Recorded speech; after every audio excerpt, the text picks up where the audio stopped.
Welcome back to another episode of Spirit of the North podcast. You have myself, host Casey Blueford, joined by my co-host, Mr. Emil Jones King, Mr. Derek Murray. Fellas, how we doing today? How's it going? Emil, what's going on, bro? Oh man, I'm doing good, man. Feeling good today. Yep.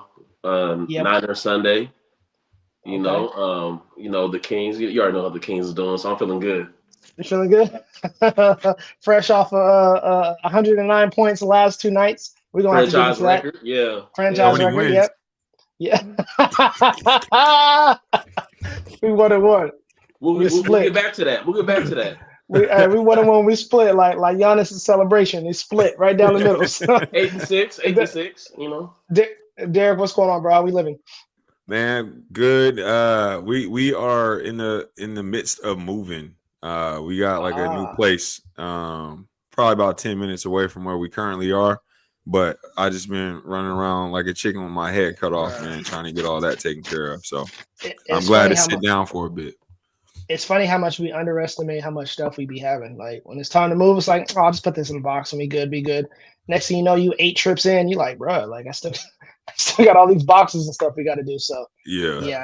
yeah, I already know how that works. So all right, fellas, let's see. I think this was this week four of the league. I think with this week four of the NBA. We had some big nights, which we're going to talk about here in a little bit. We had some celebratory moments. We had some bad moments, but I want to kick it off with the return of Captain Klay Thompson's return to the Bay Area.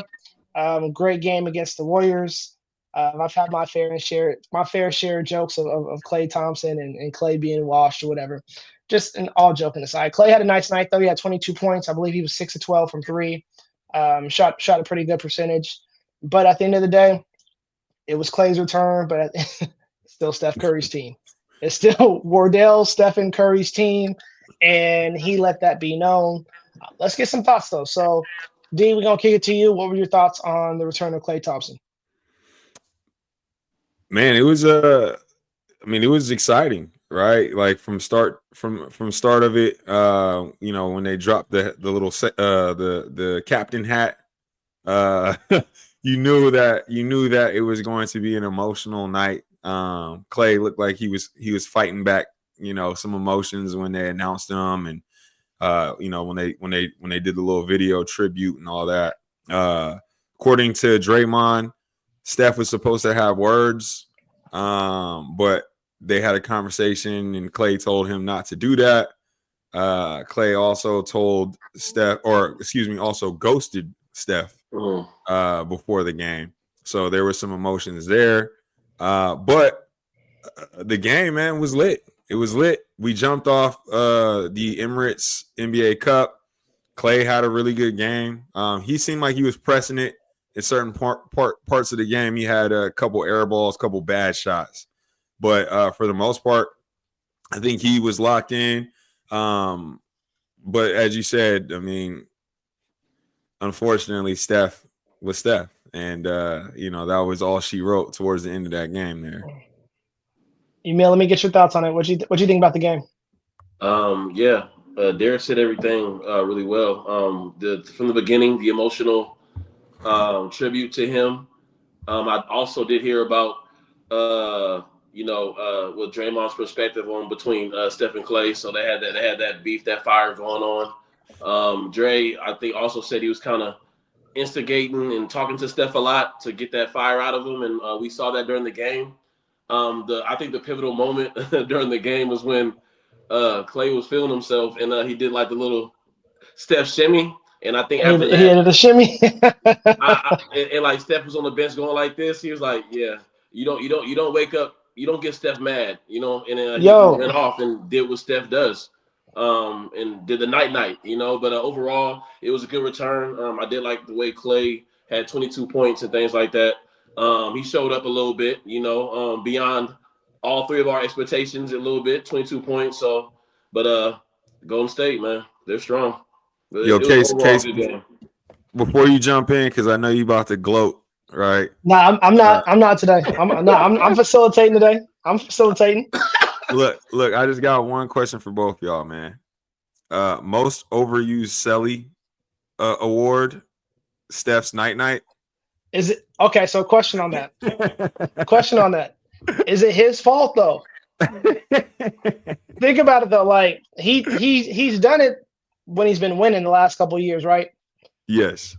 But I feel like the world is taking a grip to it now. Like everybody, and you got soccer players doing it. You know what I'm saying? You got WNBA players. Like everybody's doing it the same way though. Let's be real. Were they doing the silencer? Look, Was man. everybody NFL players is doing it? In my opinion, that should be the night should be reserved for big game wins, right? Not for every clutch shot. You know what I mean? Now, mind you, Steph is going off. I'm not gonna deny that.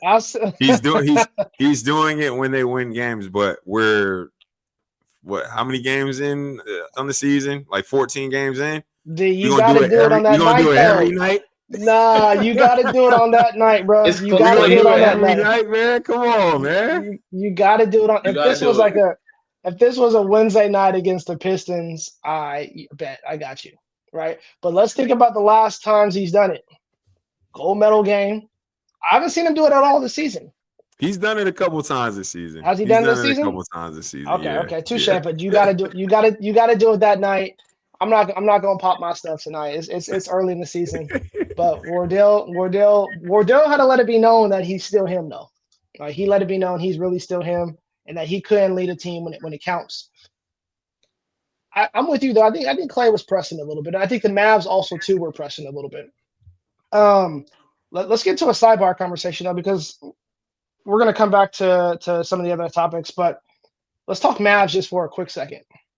Is there trouble in Dallas? I mean, I live out here. Weather's good right now. We good. We straight.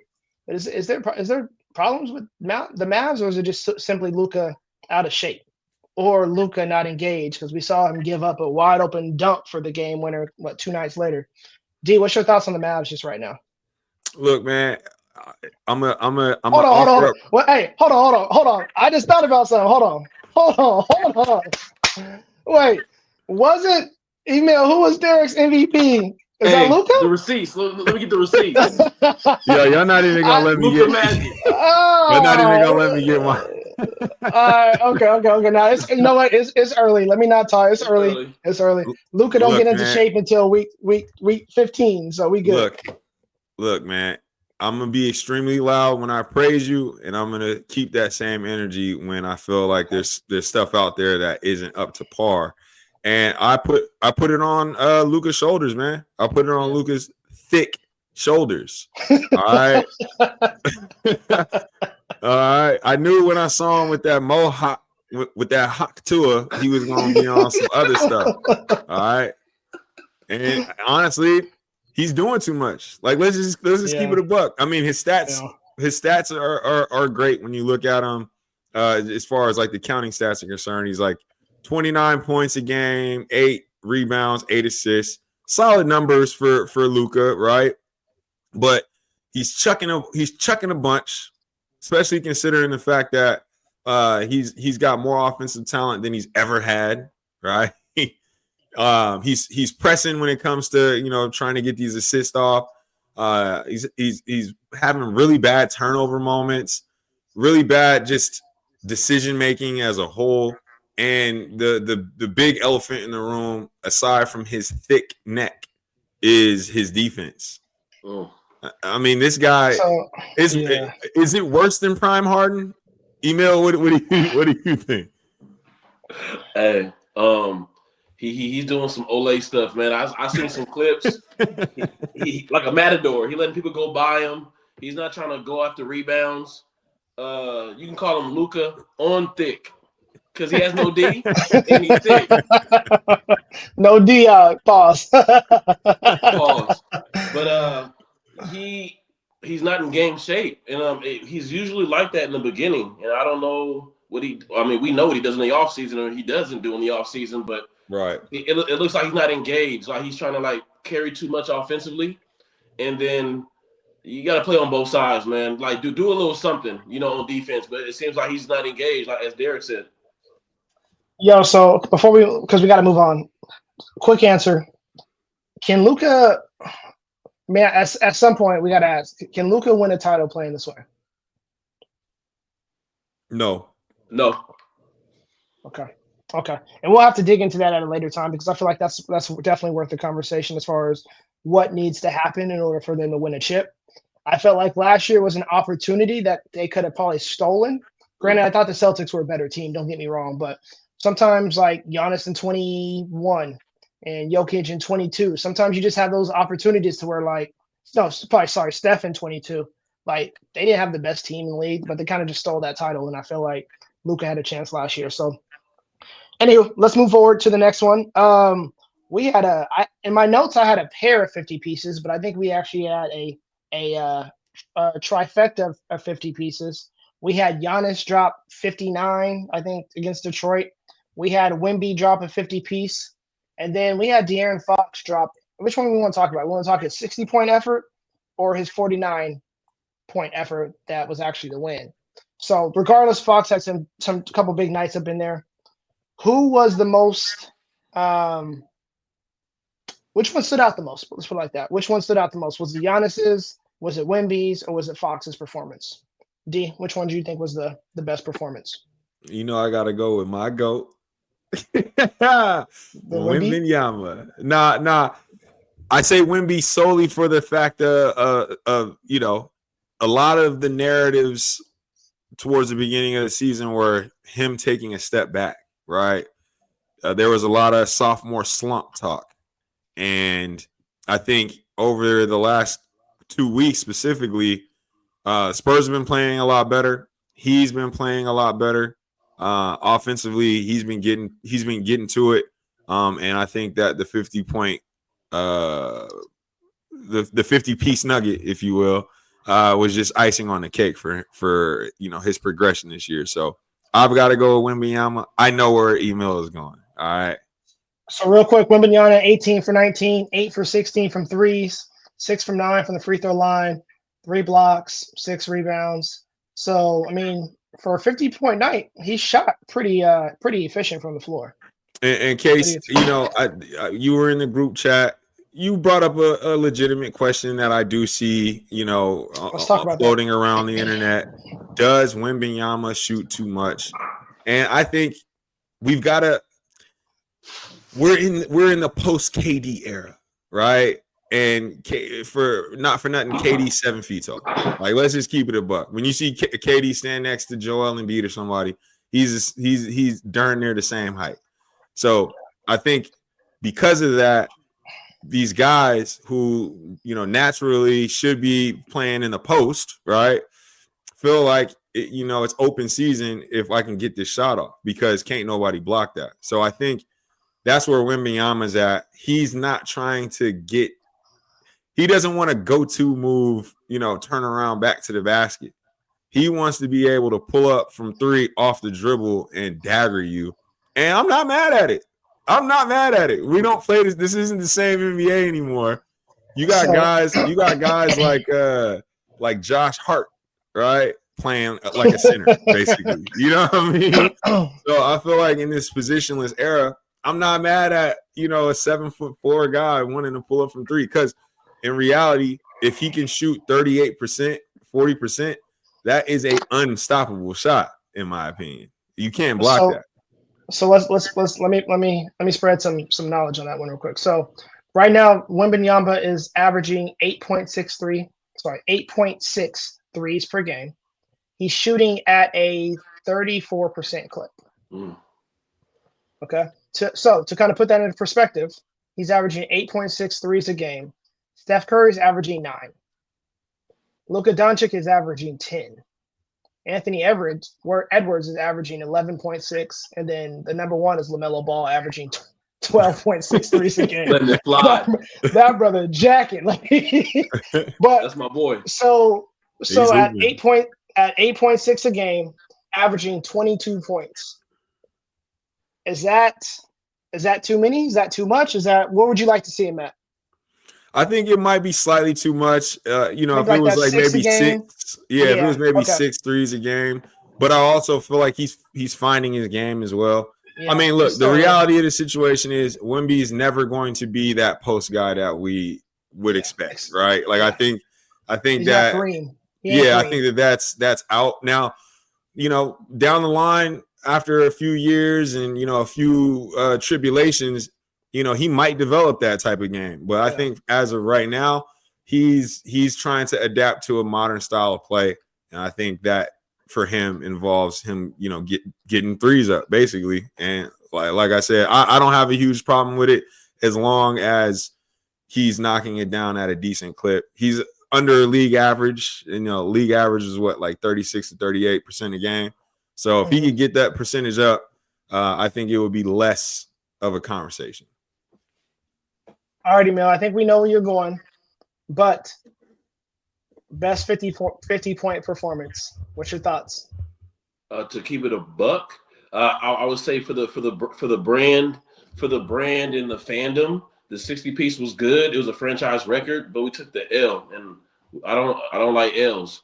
So to me, the most impressive was back to back. Doing the 49-point one actually was the more impressive one to me because it was a win as well. So Debo is out. Fox is gonna do what he does, and I'm just I'm biased and I'm impressed by him. I feel like in the beginning with Debo there, like Fox was doing this thing, but like they're trying to get that chemistry up. Debo's been out a couple games. Fox is going back to, I feel like, that year one arc when they kind of broke out. So the 49-point against the Jazz was impressive to me. Like I say, like his mid game is crazy too. His floater game is crazy too. He makes clutch buckets. He's exciting to watch. So, but the 49-point one with the dub is more impressive to me than the 60 piece. Yeah. So he shot 16 for 30. 3 for 4 from threes. 14 and 19 from the free throw line. So he's getting to the strike. That's for sure. But what's interesting to me is like the last two nights, like for the season, Fox has been averaging like 20 field goal attempts. Last two nights, 35, 30. So he's definitely getting those attempts up the last couple nights, probably due to DeRozan being out. All right, so we have to end this section. We got to talk about the King. Versus the Jazz too, though. I do want to mention that. Wemby's was against Washington. Wemby Wizards. Yo, the Spurs. The Spurs are in that same combo though. Giannis was against the Pistons. So the better teams have yet to get torched. All right, so we got to talk Lakers. We got to talk about the King. LeBron James is at 4 straight triple doubles, if I recall. 4 straight triple doubles. I mean, it's year 22, man. Like I don't even know what else to say about this dude. But what's your thoughts about D? We're pretty much gonna come to you on this one. What's your thoughts on the Lakers and Bron playing the way he's playing? For one, is it sustainable? 2, is it what you want to see? And then 3, like what's the ceiling for this team? To answer your first question, no, I don't think it's sustainable. But it's what has to happen. After that start to the season, where we had 3 big wins, we kind of, when we went on that road trip, we kind of fell off. We were still getting some solid play from AD, but it looked like AD got banged up on a couple of those games, or a couple games in. He's also currently dealing with the eye issue right now. He's still balling. Like, don't get it twisted. But I think we were waiting for Bron to wake up. Those first few games, he was, listen, he's year 22. Bron is trying to conserve himself. So I think he's woken up. He's now in a mode where he realizes, hey, man, it does kind of fall on me at the end of the day. It's me and AD. We've got to set the stage. We've got to set the tone for everybody else. And I think he's doing that, and it's incredible to watch. The Lakers are on a 5-game win streak. Bronny's back too. I think that's something to be noted, right? I think that's something to be noted as well, right? Bron hoops better when Bronny's there, it looks like. Family matters. That's what Drake said. Family matters. And Kendrick said the truth of the matter. That's probably why the Bucks is trash. Right. They better go sign the NASAs, bro. They signed the NASAs, they might start popping. I think so. Before I turn it over though to you guys, I also want to mention we've been getting some stellar play from our rookie, Dalton Connect. All right. He dropped 27. Yes. He dropped 27 last night. The game looks extremely smooth. He looks extremely comfortable. He's not only shooting it well, but he's also slashing and getting to the cup. So, I really like what we're seeing from him. And if he can maintain this, if he can be our over the top shooter, so to speak, man, I think, and D'Lo coming off the bench, he also seems to fit really well with the second unit, and he seems like he's taken to that role pretty well. I'm not mad at what we have right now. I'm not crying for us to get a third superstar at this point in the season like we normally are. So, is it sustainable? I don't know, but I like what I'm seeing from the team so far. Emil, what's your thoughts on the Lakers? I know as a Kings fan, what's your thoughts on Braun? Let's go there. What's your thoughts on Braun's performance? 4 straight triple dubs. What you think? No, you already know I'm biased for the Kings, but we are analytical podcast, and we look at sports in general. It's amazing to see what Braun is doing, man. Like year 22, just a physical specimen. I don't know, like on the off season, if he goes in like the cryonic chamber, like Demolition Man, to like build up, but like he looks like he's still physically fit, man. And to be honest, again, seeing the Lakers, I do like their pieces. But LeBron is looking really good, getting them hyped, involved. I'm just speechless with it, man. Like year 22, and our other goats. Yeah, I mean, he's doing things that never been done, to be honest. And yeah, I must say your pair of Paul McCartney and John Lennon, your two white Milli Vanilli. So between Austin and Connect, Westside Connect, the Beastie Boys. The Beastie Boys. they popping right now. They popping right now. And with JJ as the coach, like they doing their thing right now. So hey, put it this way, JJ is the best coach for two players like them, right? For sure. For sure. Yes. They got because they got a little swag to him too. So all right, cool. Well, moving on, let's move on to the next section. All right, so sometimes over the course of the week, the group chat will be popping. We got a lot to say. So what I want to do is I want to make sure I give you guys an opportunity to get some stuff off your chest, right? Whether it's respect, whether you just need to go in on something, pause. I want to make sure I give the opportunity. So, D, I'm going to give you the floor. What you got brewing? What do you need to share for us right now? Man, what's the take? You know what, guys?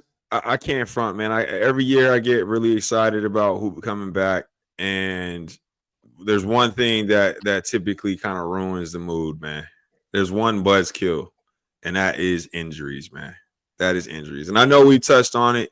And heck, I'm sure a lot of these guys have legitimate issues that they're dealing with, but you got stars out like Joel Embiid, you got Paul George, you got Kawhi.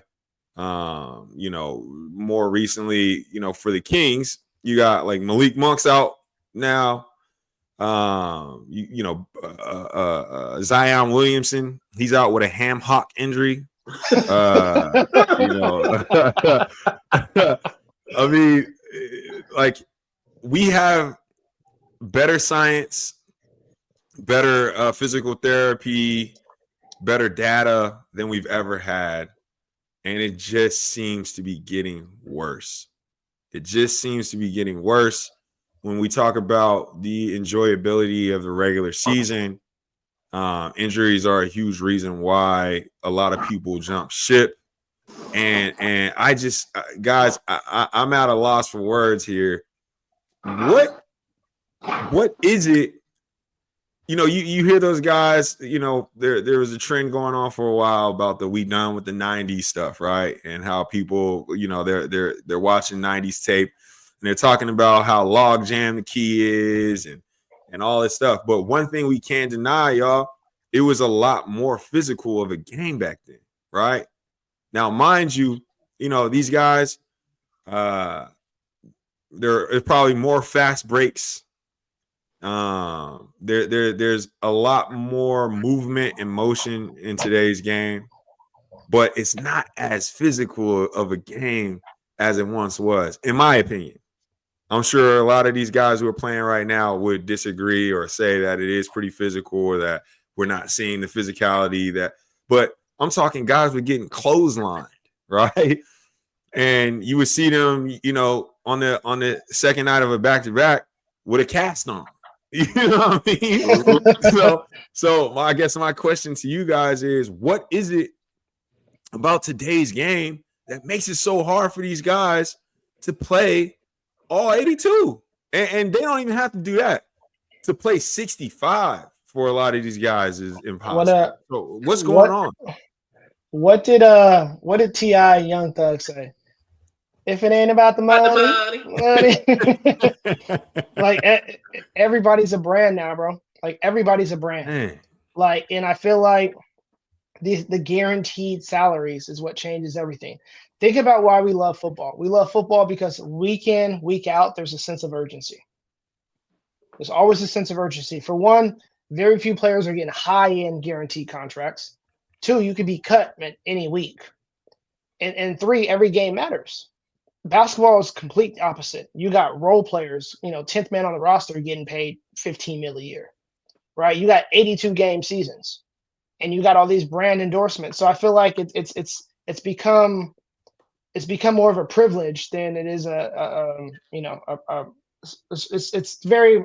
I just feel like basketball, like at the end of the day, like they talk about the business of hoops, but I feel like the business is overseeing everything now. Like the business is damn near more important than the hoop. Like we value potential more than we value performance, and that's what's unfortunate. Emil, what's your thoughts on that? Man, I'm really tired of it, man. All the injuries. Stadium prices are probably elevated. People spending their hard earned money to come to a game, and Mm-hmm. you watching like the 12th man play and start like there's no stars playing. I don't know what they do in the off season. Like to Derek's point, like the science, the medicine. You got all these trainers and they got all these different workouts. I don't know if a lot of people in the NBA right now are just taking like the game seriously. Like you said, Case, like the brand, they're getting paid like crazy.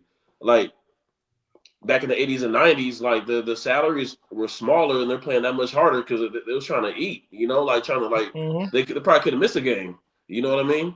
But now Mm-hmm. like they're getting multi-million-dollar deals sitting out, man. So like I just don't like it. I don't like it for the game right now. I don't know Yeah. what they're doing. To be honest, and like, are they really injured? I mean, they could be. Lord forgive me, but like throughout an 82 game season, like you're gonna have some bumps and bruises. Get out there and play. Mm-hmm. Get out there and play. Yeah. You Yeah. know, when you see a DNP on the second night of a back-to-back, what time it is. Like Yeah. it's simple. You know what I mean? Like I mean, it's getting bold to the point they come out and say they ain't gonna do it. right. I'm not playing. I'm not playing. Find me if you want. Find me if you want. I'm not playing on back to backs. I think last thing I'll say, Emil, before I kick it over to you, because I want you to get some stuff off too, boss. But I think that I feel like if it was more incentive based, right? Because team players know it's very similar to football, but for sure in basketball, you just got to get to that second salary. I'm sorry, that second contract. If you get to that second contract, your whole world has changed. You got generational wealth. We saw it with Ben Simmons. We see it with some of these other guys as well. Like after they sign that second contract, performance just starts to dip. And it's really just unfortunate because they wonder why the NBA brand and the NBA numbers are, decreasing this, that, and the other. That's the problem. So, now good take though, D. Mees, are the Kings not getting no love? What I want you to be able to share your thoughts on the Kings, man. Get off. Bro, look, I want to get some off my chest, man. Hey, like Birdman said, put some respect on my name. You know what I'm saying? Like we're from the state capital of California, one of the biggest states in the country, and they don't pay attention to Sacramento, man. They don't. Low market, not a lot of things there. Farm town, but the Kings is real to me. They're playing real to me right now. Even though they're seventh place, they're 8-6 right now. Like the whole Kings mo, they're up and down, up and down. But I'm like y'all now. I had to dig a little deeper. For the 3D vision is what I call them. The 3D. Fox, Debo, and Domas, man. I feel like I told you before, Case, check me on my stats. But to me, they're a big three. They're all averaging 20 points at least or over. We got Fox at 28.9, five rebounds, 5.6 assists. He's shooting 50% from the field.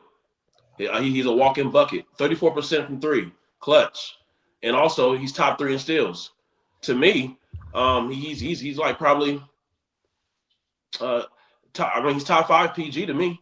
He's making a good All-Star case, even though the West is like really stacked. Debo 22.9, 4-4, shooting 52% from the field. We got Domas at 20.2, 12 boards, 64% from field goals. Like, and for me, the two notable wins that nobody really talked about, like it's early, but they beat the Suns twice with KD booking them boys and OT 127 to 118. Then they blew them out 127 to 104. Coupled with the Fox's 60 and 49, man, beating with the franchise record, and just I feel like he's like with all that contract dispute and different things like that, and I felt like he was kind of pouting with stuff, and with the chemistry and things like that. I feel like with Debo being out, like I said earlier, I feel like he's going to be back in that bag of being like real aggressive and dominating, and everybody else who follows suit. So our bench is fire to me. I know Monk is hurt, but like our bench is pretty deep, and for me that's good for a playoff run that you can rotate a lot of people in. So I just want to get off my chest, man. Put some respect in the Kings' name, man. Our hometown. Like, even though they're seventh place, only between 3 and 4 games separate the top to the eighth. So like you go on the streak, they can go up there and climb. So I want to get y'all opinion, the other analysts, like how y'all feel about the Kings. So here's my question: because very few teams come into the season in any sport, right? So Chiefs in football, 49ers in football, it's championship or bust. So what constitutes as a good season for the Kings? D, what's your thoughts on that? What's a good season for the Kings? Like, fans can feel like, yo, this was a great season. Players can feel like, yo, we had a good season. And this is no disrespect. Because if I would have just said it, then people would have been like, come on, bro. But I would say a second round exit. Like, in my opinion, I think hard fought second round game 6, game Kings, 7, second round. Yeah, would I think would satisfy a lot of people. I feel like nobody is expecting them to be a Western Conference Finals or championship team this year. So that would be a pleasant surprise if that was to happen. But I think if the Kings were to be like a playing team or were to exit in the first round, that would be a disappointment. So I think the Kings getting past the first round, right?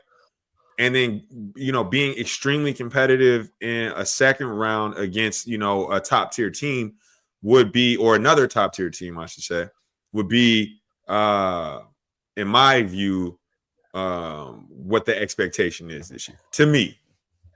Emil, what's a good season for the Kings? What do you think? Oh yeah, I'm realistic. Like the very first time we're in the playoffs for a while, we took Warriors, game 7 in the first round. So like you got to go to that next level. Second round, a solid second round, and you're gonna play another really good team and compete with them. To me, that's a successful season for them, especially with their new group and everything like that. And who knows? But with just how stacked the West is, realistically, if they don't make it to the second round, it'll be a disappointment for me, and I feel like everybody else.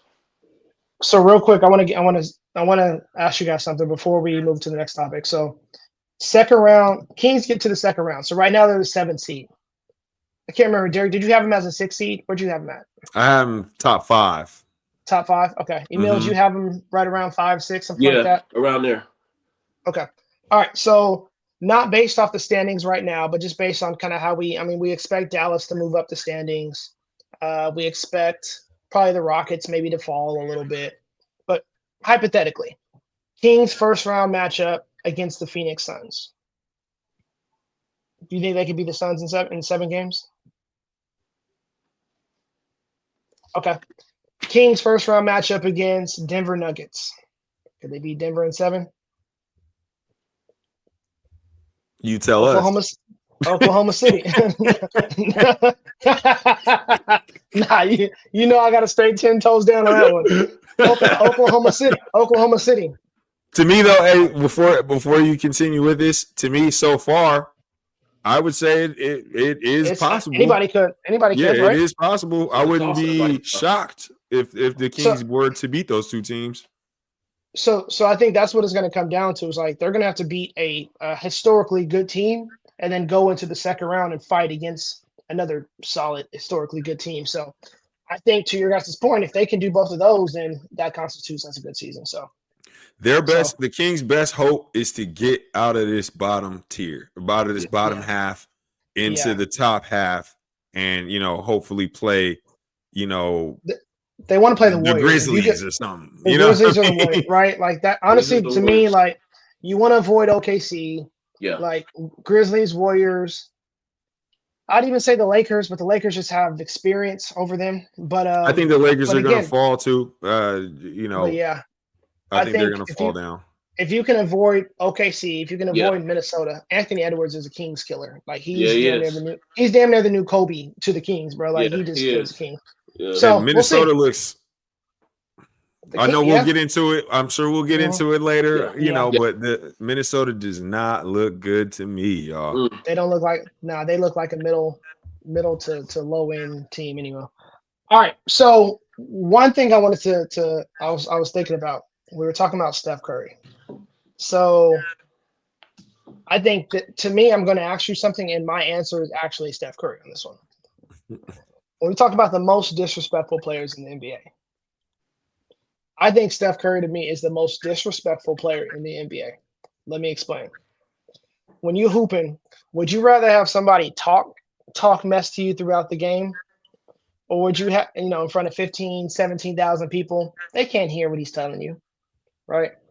But when he's dancing, when he's flaunting, when he's shimmying, and you got 17,000 people cheering, that's disrespectful, bro. When he's turning around mid shot, when he's doing all this at the timeline. I mean, sorry, at the timeouts.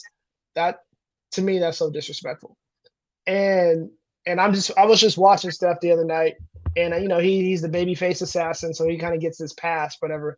But I feel like what people don't really talk about is like how competitive he is. Like he's got that dog, that killer, that competitiveness that I feel like is kind of unmatched in this generation, this new generation. But I wanted to kind of get your thoughts. Who do you think is the most disrespectful player in the NBA? Dean, what's your thoughts?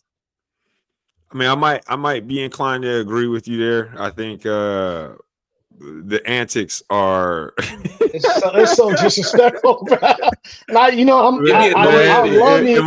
love you. In my opinion, the antics are ridiculous, to be honest with you. But he's so good, and like basically, Steph is like the ultimate. Like when we used to play 2K or NBA Live for you older fans out there. And you're playing against that one guy who's just super nice, and there's nothing that you could do. They just got the game figured out, and they're up, and they just talk. They ish the whole game, right? The whole game, like to the point where you want to rage quit half the time, right? That's who Steph is. Steph has the game. He knows all the buttons. He knows what everything does. He's figured out how to green bean you every time, and he's letting you know about it. And towards the end of the game, he puts back on that good guy persona, but for a fact the whole game he was basically letting his nuts hang all over your head. So I would say I kind of have to agree. A close second for me would probably be somebody like a Ja Morant, though. And he talks because his antics are pretty ridiculous as well. Ja be talking like he really David, like in David and Goliath, he really be talking big, like, and then be out with a hammy next week, bro. Which is crazy. All right, Emil, who's the most disrespectful player in the league? It's unanimous for me. Like Steph, man. year 16 and still doing all this stuff, man. And like he is over the top. He's obnoxious with his offbeat dancing, like doing the Carlton dance and crip walking and all that stuff. Like Right. and like pull it from half court on you, like eyes closed. Just it's disrespectful, man. Because he's like a sore winner. You know, like he's a sore winner, and that is disrespectful the most. Like getting killed, and he's talking and taunting. Like that'll get people mad, man. So like, yeah, Steph all the way for that one. And the reason I said that is because he's hyper competitive, but he just does it like in his own way. So it's not like yelling and screaming, but it's so disrespectful. All right, let's watch a couple tapes. Let's watch some tape here. So let me see. Let me share my screen here. All right, first one we are going to go to is our man, Mr. Antetokounmpo. Ice water and anything you can do, I can do better. Bam! I'm gonna knock down a 3. 8-point lead here in overtime. Oh yeah, big fella. Yo, quick thoughts. Steve, what's your thoughts on the celebration? Yo, he went from the Greek freak to the Greek pervert. Yo, hey, look, I don't know what the Grecians were doing back in the day in the bathhouses, but I'm sure it was something like that. Emil, what's your thoughts on that one? Hey, bro, he went from the Greek freak to the Greek freak off. No diddy. I don't know what type of elephant trunk silly that is. Pause. He needs to put that to bed and find something else to do. Yo, real quick, Case. That's number 2 for most overused sellies, for sure. That 3, the ice in my veins. Like it was cool when D'Lo did it. D'Lo unlocked. He unlocked a new celly that was really cool and refreshing. And people like you got Austin Reeves doing it. Like, come on, bro. That's when you know it's been gentrified, right? Yo. All right, let's hold on, let me pull it back up. We gotta go to all right, we're gonna keep the Steph Curry rhythm going right now. I want to get your thoughts on this. We all know where we're coming to. So it's the Steph celebration. Switch to Riley. 3 Klay. Oh!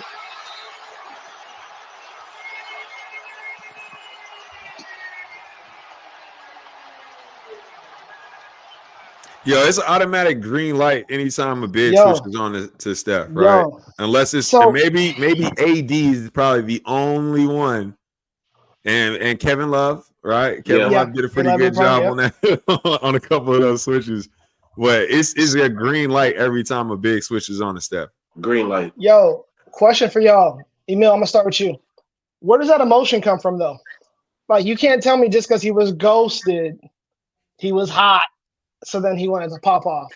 Like, nah, man. Like that's nah. There's something more to that. Where's that emotion come from? Man, nah. To be honest, nah. I feel like to me that was the most emotion I've seen him in like a lot of games. He looked kind of angry and all that stuff. I know I think playing Klay, I think kind of unlocked some things. I don't know behind the scenes, but like him and Klay are very competitive, and like I feel like he had like a nice burst of emotion, like playing the former, Splash brother. To be honest, that's how I feel. D, what you thought? What you think? I feel like there's something to it, though. There's something underneath that sparked something up in him. Yeah. Yeah, I mean, when I was watching the game, it was looking a bit weird to me, right? Like the way that Steph was interacting with him. He was on the whole time. Like There were a couple finishes where he, he would like mug Klay, and Klay is a very quiet dude. He's not one to like really mix it up. So like obviously he's not going to give you anything. But I remember like texting my other group chat, like, yo, this is looking like there's something here. Y'all see this, or is it just me? Yeah. So, it made sense when Steve Kerr and then when Draymond confirmed that there was some conversation had before the game. I'm sure they're not going to tell us everything that was said, but it definitely felt like maybe Klay probably feels some type of way. Maybe, hey, he could be. This is me building my own narrative, but he could blame Steph for not standing 10 toes down for him. Yeah. So there could be something there that we don't know, that we probably will never know. Never know. But it definitely looked like Steph was fired the hell up, y'all. Yeah. You know what it reminded me of? It reminded me of when they played Boston the couple nights about a week or so ago. When the narrative, because even I was like, JT about to go off tonight, right? But to me, I felt like Steph was like, nah, bro, they ain't about to come at my coach like that. And I kind of felt like Steph was kind of standing 10 toes down, like, nah, y'all ain't just gonna come back to my city, to my arena, to my team. Nah, I got something to say about that. So that's what it looked like to me. Yeah. I will say this too, though, Case. I also do feel like Steph falls in that, like, maybe not to the psychosis that Mamba was on, but I do feel like Steph falls into that category of it don't take much, for you to reach, bulletin board material for him. You know what I mean? And that's that competitive stuff. That's what I'm talking about. That he gets the whole baby face narrative, but that dude's a killer, man. Dude is a killer. So, all right, let's go to this one. I wanted to get D's thoughts on this one right here. Let's get to it, D. He's got the ball now. 10 seconds left. Where's JB? Where's JB? Oh, JB. No foul. Cool. Hey, that was diabolical. Cool. I can't lie. It's cool. I got it. I got this. Look at JB. Look at JB at the end. He was hot. Hey, yo, that was diabolical work by JB, bro. Like, you can't foul Grift in that moment, dog. Like, come on, bro. Hey, when your boy get caught up in class to get an award or something, you like, oh, okay, that's cool. That's how JB was like, oh, okay, that's cool. That's cool. Nah, him trying to draw a foul in that moment, it's like, dog, what are you doing? Like, why would you try to put it in the hands of the ref on that last play on something like that? No less. Like, it wasn't like you had the ball, you gave a head fake, you flopped on the shot. No, you are basically running to go retrieve the ball, and somebody hip checks you. Yeah, sure, he might have pushed you a little bit, but in what world do you want the ref to step in and make that call? Like, come on, bro. Yeah, I mean, JT's on a mission to prove D wrong this year, so we're about to see. He got to do it all. He's trying to check out the boxes. He's on the path. 82. I need 82 plus. I need 82 plus. The one thing about him is he will play. That's one thing about him. All right, Emil, I want to get your thoughts on this before we move on. Here we go. Tell me what kind of training needs to happen here. You said that last play when he took the shot? Yeah, we loaded up. That's what we wanted. Put the hand up and then just live with the. You said that last play when he took the shot? Yeah, we loaded up. That's what we wanted. Put the hand up. This man has been in the league 4 years. You can't tell me there's not been no media day training or media training. Did LaMelo Ball, does he miss all media training? He just got fined. Got fined with $100K. $100K. I put him in the category of like the John Ants. Like, I feel like they all need media training, but like, I mean, I don't know. Melo didn't go to college, bro. He's the worst, bro. Yeah, Melo didn't go to college. So he had no Com 101, no Com 102. Like, I don't know, bro.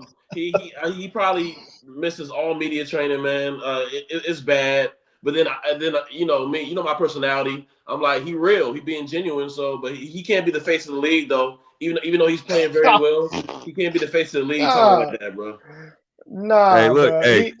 Y'all better be careful, man. We are in a new era. All right, President 47 is advocating for free speech now. Y'all better be careful. Oh man, it's gonna be now. Can you imagine? Can you imagine the Melo on the Olympic team overseas on media day? Bro, nasty. He would never get the look. Let's be real. No. All right. So one thing I wanted to do, we got some fan mail. So I wanted to read a little bit of fan mail today. Kind of get your thoughts. All right. Dear Spirit of the North Pod, appreciate your guys' pod. You're putting out some good material. Thank you. There's a lot of old dudes in the NBA. Who needs to retire at the end of the season? Okay, so I wanted to hit on that real quick. So let me see here. So with that being said, I think I pulled the active list for current oldest players in the NBA. I'm going to name you 10, and you tell me who's got to go. I'm just going to name you 5. LeBron James, Chris Paul, Kyle Lowry, Mike Conley, Kevin Durant. I'm going to name 2 more. Jeff Green, Al Horford. Who's got to go? Well, I already thought Al Horford retired, so I would say I would throw his name in the hat.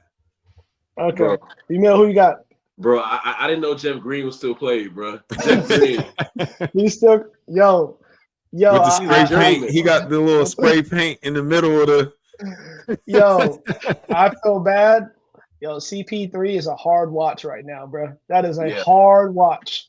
It's like close. Like niggas is playing him full court, bro. Like they go in full court and he gets to like the corner, he back out, do the high screen and roll. Like it's a hard watch for CP. He's still complaining and whining.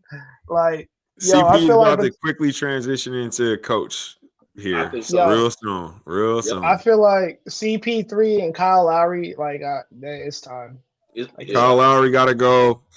Basically, everybody you named on that list except for Bron. Except for Bron. Bron and KD. Yeah, you're right. Yeah, and KD. That's right. Bron and KD. All right, we got. And even KD. Hey, KD better be careful. To be honest with you. Yeah. All right. Yeah. Here we go. Dear Spirit of the North Pod, appreciate your work. Appreciate the vision. Thank you. There's been some talks recently about Denzel Washington finding a role on Black Panther 3. So my question for you is, off Black Panther script, if you were to name a Fantastic Four of your actors and actresses, who would they be? Appreciate the question. I'll share mine first while my guys think about it. So if I was to go actors and actresses combined, Fantastic Four, Denzel Washington, Leonardo DiCaprio, Meryl Streep, and I gotta go Emma Stone. So Emma Stone is younger on the list, but she's a 2-time Academy Award winner already, and it's 30, 33, 35, something like that. So she's the young buck. She's the young buck. So I'm gonna go Denzel.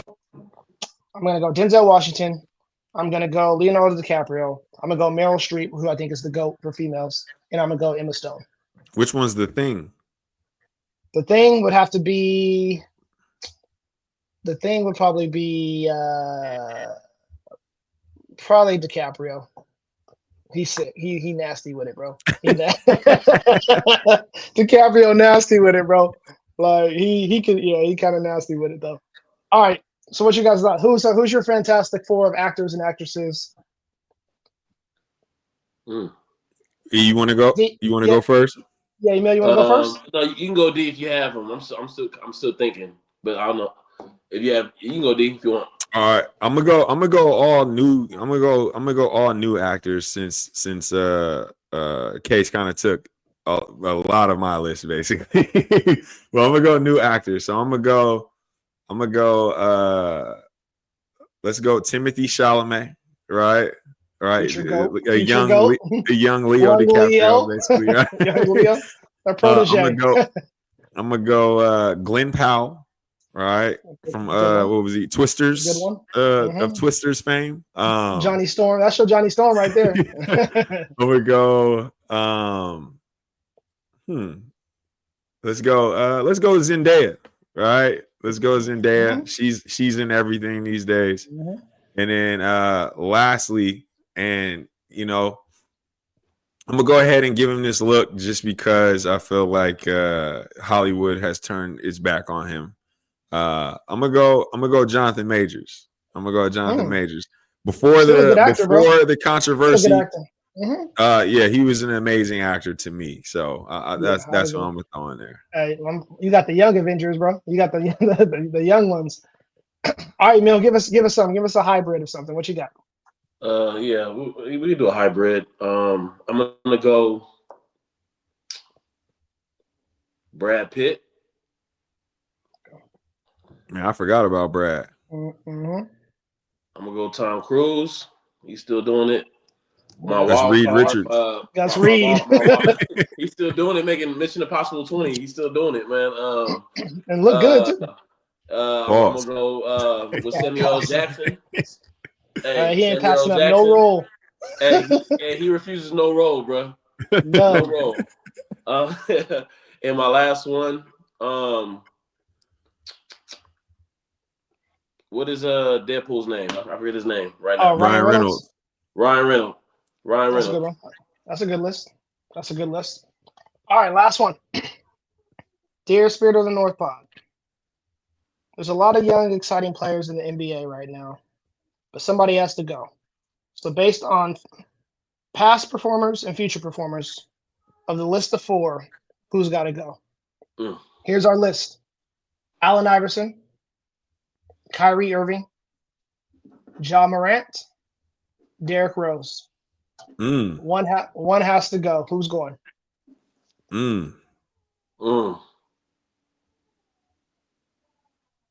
That's tough. I mean, out of all those names, it would have to be Ja, right? He hasn't hit that status yet. In my opinion, he just missed too much time so far for both health and, outside the court reasons. So I would say him. That being said, I was honestly looking for an opportunity to hate on AI just because, in my opinion, I feel like Iverson is overrated. Iverson is overrated. But for sake of the pod, we won't get into that right now. I will say Ja in this case. Okay. Email who's got to go? Yeah, it's got to be Ja. It's got to be Ja, man. D Rose, one of the youngest MVPs. Kai got rings. AI is just he's AI, man. And in the level of competition, he's playing against Kobe and Jordan. So Ja gotta go. Nah, I'm with you. I'm aligned with you guys on that one. All right, real quick, I want quick takes before we look at the schedule for this upcoming week. James Harden just became second all time in 3 points. 3-pointers made in NBA history.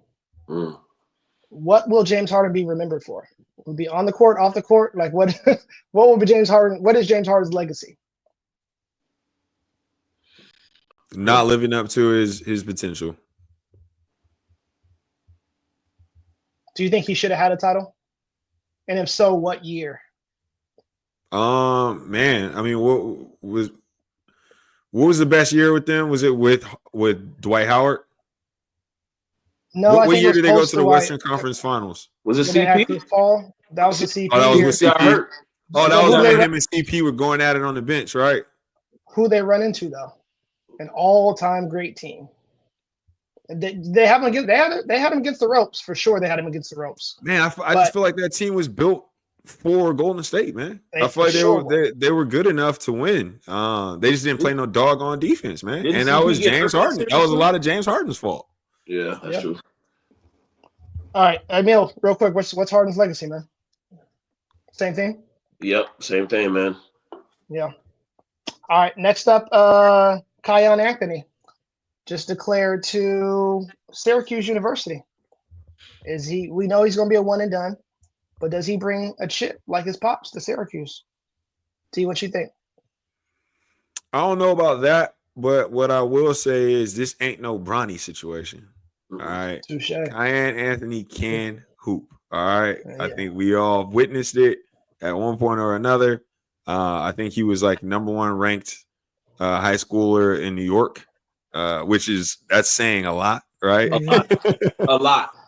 And he seems like he's got dog in him, right? Like this don't seem fluky to me.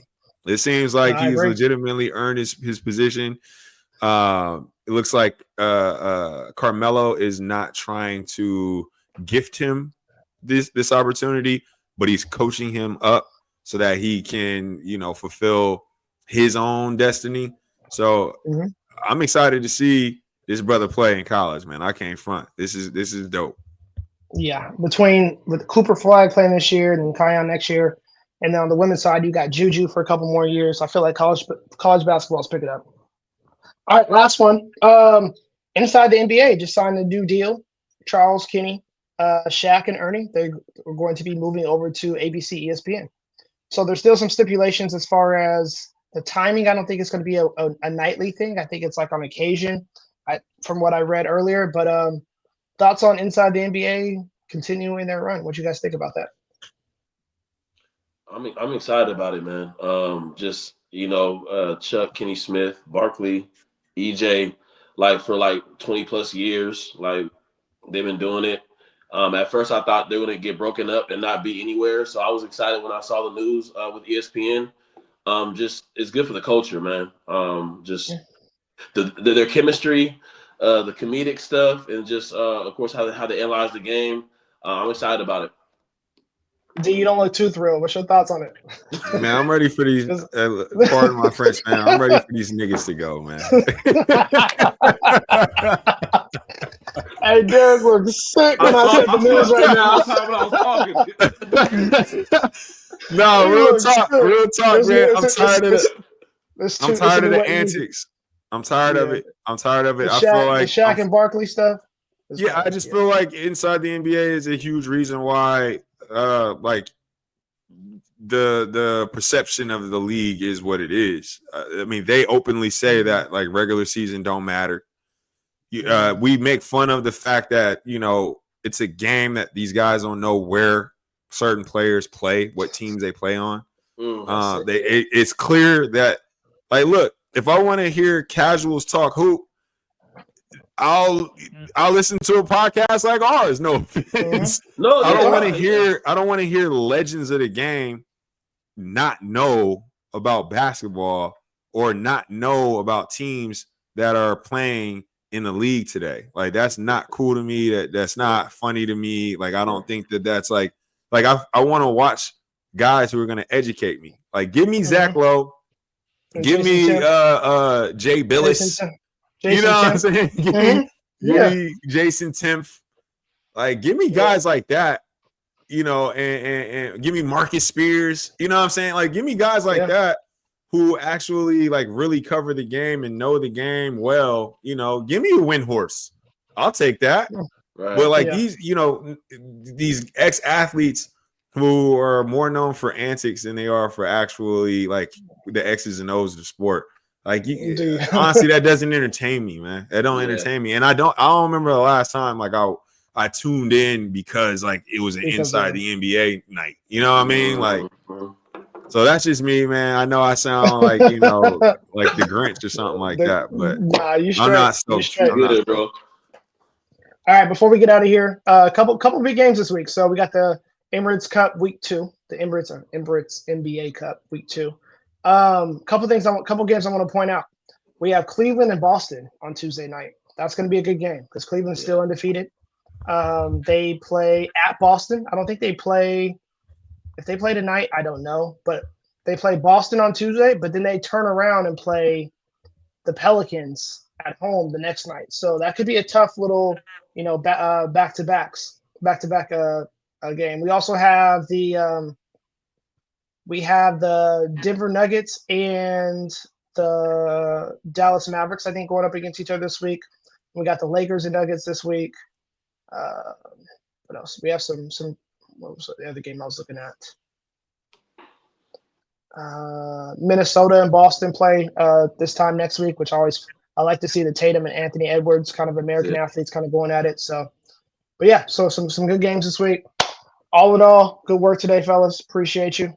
And we'll talk to y'all soon. Hold on, Case. One last thing. Hold on, Case. What you got? What we got? I would say that this is this Boston Cleveland game is a major moment for Jason Tatum here. All right, if this is your MVP, all right, I want to see him rise to this occasion and dominate this game. I don't want to see, dribble, step back, and for the game winner and lose. Unless it's for the game. And lose. so I'm gonna be watching this game closely. Tuesday night, let's get the chat popping. Let's get the chat popping Tuesday night. Cavs, Boston, 6 p.m. Central Time. Let's tune in, fellas. So. All right, y'all. Appreciate it. Let's have a good week. Talk to All y'all right, later. y'all. All right, man.